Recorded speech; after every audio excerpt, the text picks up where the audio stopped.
അയോധ്യയിൽ രാമക്ഷേത്രം പണികഴിപ്പിച്ച അതേ നീക്കങ്ങൾ വാരണാസിയിലെ ഗ്യാൻവാപി മസ്ജിദിലും നടപ്പാക്കാൻ സംഘപരിവാർ നീക്കം. അതിന്റെ ആദ്യഘട്ടമായാണ് പള്ളി എന്ന ബോർഡിന് പകരം ക്ഷേത്രമെന്ന് മാറ്റിയിരിക്കുന്നത്. മസ്ജിദിലെ നിലവറയിൽ പൂജയ്ക്ക് വാരണാസി കോടതി അനുമതി നൽകിയതിന് പിന്നാലെയാണ് ഹിന്ദുത്വ സംഘടനകൾ അവിടെ ആരാധന നടത്തുകയും മസ്ജിദിന്റെ പേര് ക്ഷേത്രമെന്നാക്കി പുനർനാമകരണം നടത്തുകയും ചെയ്തത്. മസ്ജിദിന് പുറത്ത് സ്ഥാപിച്ചിരുന്ന ബോർഡാണ് തിരുത്തി ഗ്യാൻവാപി ക്ഷേത്രമെന്നാക്കി മാറ്റിയത്. ഈ വിധത്തിൽ പേര് മാറ്റാൻ കോടതി അനുമതി നൽകിയിരുന്നില്ല. പള്ളിക്കടിയിലെ നിലവറ 1993 സംസ്ഥാന സർക്കാരിന്റെ നിർദ്ദേശത്തെ തുടർന്ന് അടച്ചുപൂട്ടിയത്. സോംനാഥ് വ്യാസ് എന്ന് ഹൈന്ദവ വിശ്വാസികൾ വിളിച്ചിരുന്ന ആ നിലവറയാണ് ഒരാഴ്ചയ്ക്കകം പൂജയ്ക്കായി തുറന്നു നൽകണമെന്ന് വാരണാസി കോടതി ഉത്തരവിട്ടത്. കോടതി ഉത്തരവിനെതിരെ അപ്പീൽ പോകുമെന്നായിരുന്നു അഞ്ജുമാൻ ഇൻതസാമിയ മസ്ജിദ് കമ്മിറ്റിയുടെ തീരുമാനം. എന്നാൽ അത്തരം നീക്കങ്ങൾക്ക് മുമ്പ് തന്നെ ഹൈന്ദവ സംഘടനകൾ ആരാധന ആരംഭിക്കുകയാണ് ചെയ്തത്. അയോധ്യയിൽ എന്നതുപോലെ വാരണാസി ഗ്യാൻവാപി മസ്ജിദ് പൊളിച്ച് കാശി വിശ്വനാഥ ക്ഷേത്രവും മധുര ഷാഹി ഈദ്ഗാഹ് തകർത്ത് ശ്രീകൃഷ്ണ ക്ഷേത്രവും പണിയുമെന്ന് സംഘപരിവാർ കേന്ദ്രങ്ങൾ നേരത്തെ പ്രഖ്യാപിച്ചിരുന്നു. അത് രാഷ്ട്രീയ അജണ്ടയായി BJPയും അംഗീകരിച്ചിരുന്നു. ഗ്യാൻവാപി പള്ളിയെ സംബന്ധിച്ച് ഇപ്പോഴുണ്ടായ കോടതി ഉത്തരവാകട്ടെ സംഘപരിവാർ നീക്കങ്ങൾക്ക് ഏറെ സഹായകവുമായി. ബാബറി മസ്ജിദിനിടയിൽ ക്ഷേത്ര സാന്നിധ്യമുണ്ടായിരുന്നുവെന്ന പുരാവസ്തു ഗവേഷണ വകുപ്പിന്റെ കണ്ടെത്തലാണ് യഥാർത്ഥത്തിൽ അയോധ്യ ക്ഷേത്ര നിർമ്മാണത്തിലേക്ക് വഴി തുറന്നത്. ആ വിധത്തിലുള്ള കണ്ടെത്തൽ തന്നെയാണ് വാരണാസിയിലും പുരാവസ്തു ഗവേഷണ വിഭാഗം നടത്തിയിട്ടുള്ളത്.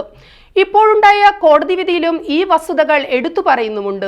കേന്ദ്ര സർക്കാരിന്റെ നിയന്ത്രണത്തിലുള്ള പുരാവസ്തു ഗവേഷണ വിഭാഗത്തിന്റെ പഠനങ്ങളെക്കുറിച്ച് വിവാദങ്ങൾ പലതവണ ഉയർന്നിട്ടുണ്ട്. പള്ളിയുടെ അടിയിൽ ക്ഷേത്രാവശിഷ്ടങ്ങൾ ഉണ്ടെങ്കിൽ അതിന്റെയും അടിയിൽ ബുദ്ധമത ആരാധനാ കേന്ദ്രങ്ങളുടെ അവശിഷ്ടങ്ങളും കണ്ടെത്താനാകുമെന്ന് പ്രമുഖ നടനും രാഷ്ട്രീയ നിരീക്ഷകനുമായ പ്രകാശ് രാജ് തുറന്നടിച്ചത് ഈ സാഹചര്യത്തിലാണ് പ്രസക്തമാകുന്നത്. ഇന്ത്യ ഇന്ന് പകുതി ഹിന്ദു രാഷ്ട്രമായിരിക്കുന്നുവെന്നും പണ്ടത്തെ ജാതി വ്യവസ്ഥയിലേക്കാണ് രാജ്യം പോകുന്നതെന്നും പ്രകാശ് രാജിന്റെ നിരീക്ഷണം ഇതിനോടകം വലിയ ചർച്ചയായി മാറിയിട്ടുണ്ട്. അയോധ്യയിൽ രാമക്ഷേത്രം പണികഴിപ്പിച്ചതും പ്രാണപ്രതിഷ്ഠ നടത്തിയതും ഭരണ നേട്ടങ്ങളായി ഉയർത്തിക്കാണിക്കുന്നതിലൂടെ മോദി സർക്കാർ മുന്നോട്ട് വയ്ക്കുന്ന ഹൈന്ദവ പ്രീണന അജണ്ട സുവ്യക്തമാണ്. ഹൈന്ദവ വികാരത്തെ ആക്രമണോത്സുകമായി വളർത്തിയെടുക്കുന്നതിലൂടെ ഉത്തരേന്ത്യൻ രാഷ്ട്രീയത്തിൽ നിന്നും കോൺഗ്രസ് പൂർണ്ണമായും നിഷ്പ്രഭമാകുമെന്നാണ് സംഘപരിവാർ കേന്ദ്രങ്ങൾ കണക്കുകൂട്ടുന്നത്.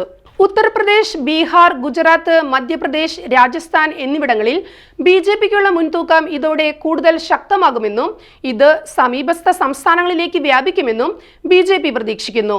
ഇന്ത്യ കൂട്ടായ്മ ഛിന്നഭിന്നമായതോടെ ഒറ്റയ്ക്ക് പരമാവധി സീറ്റുകൾ സമാഹരിക്കാനുള്ള നീക്കത്തിലേക്കാണ് കോൺഗ്രസ് ചുവടുമാറ്റുന്നത്. അതിനായി ഹൈന്ദവ വിശ്വാസികളുടെ പിന്തുണ തേടുകയെന്ന BJP തന്ത്രം തന്നെയാണ് കോൺഗ്രസും പയറ്റുന്നത്. രാഹുൽ ഗാന്ധിക്ക് പോലും ഹനുമാന്റെ മുഖംമൂടിയണിഞ്ഞ് തെരുവിൽ ഇറങ്ങേണ്ടി വരുന്ന ഗതികേടുണ്ടാകുന്നത് ഈ സാഹചര്യത്തിലാണ്. BJPയുടെ തീവ്ര ഹിന്ദു നിലപാടുകളെ മൃദു ഹിന്ദുത്വ ശൈലി കൊണ്ട് നേരിടാൻ കഴിയില്ല എന്ന് പലതവണ തെളിഞ്ഞിട്ടുള്ളതാണ്. എന്നിട്ടും ഉത്തരേന്ത്യൻ രാഷ്ട്രീയത്തിൽ കോൺഗ്രസ് പുറത്തെടുക്കുന്നത് ആ വിധത്തിലുള്ള പഴയ ഹൈന്ദവ കാർഡുകൾ തന്നെയാണ്.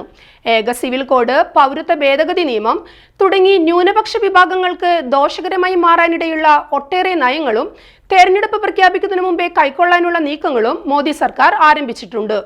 ബജറ്റ് സമ്മേളനത്തിൽ ചെങ്കോലുമേന്തി രാഷ്ട്രപതിയെ സ്വീകരിച്ചതും പാർലമെന്റ് ജയ് ശ്രീരാം വിളികളാൽ മുഖരിതമായതും തീവ്ര ഹൈന്ദവതയുടെ വ്യക്തമായ കാഴ്ചകൾ തന്നെയാണ്. ഈ വിധത്തിൽ ഭൂരിപക്ഷ വർഗീയതയുടെ പിൻബലത്താൽ അധികാരമുറപ്പിക്കാൻ ഏതറ്റം വരെയും BJP മുന്നോട്ടു പോകുമെന്നത് ഉറപ്പാണ്. ഇപ്പോൾ ഗ്യാൻവാപിയിലെ കാഴ്ചകൾ നൽകുന്ന സൂചനകളും അത് തന്നെയാണ്. എന്നാൽ അതേ പാതയിൽ തന്നെ കോൺഗ്രസും നീങ്ങുന്നതിനെ ന്യൂനപക്ഷ വിഭാഗങ്ങൾ വലിയ ആശങ്കയോടെയാണ് കാണുന്നത്. ലോക്സഭാ തെരഞ്ഞെടുപ്പിൽ UDF വലിയ പ്രതീക്ഷ പുലർത്തുന്ന കേരളത്തിൽ ന്യൂനപക്ഷ വോട്ടുകളെ ദോഷകരമായി ഇത് ബാധിക്കാനുള്ള സാധ്യതകളും ഏറെയാണ്. ഇടതു കേന്ദ്രങ്ങൾ ഇതെല്ലാം ശക്തമായ രാഷ്ട്രീയ ആയുധമാക്കുമ്പോൾ അതിനെ മറികടക്കാൻ UDFന് വളരെയധികം ബുദ്ധിമുട്ടേണ്ടതായും വരും.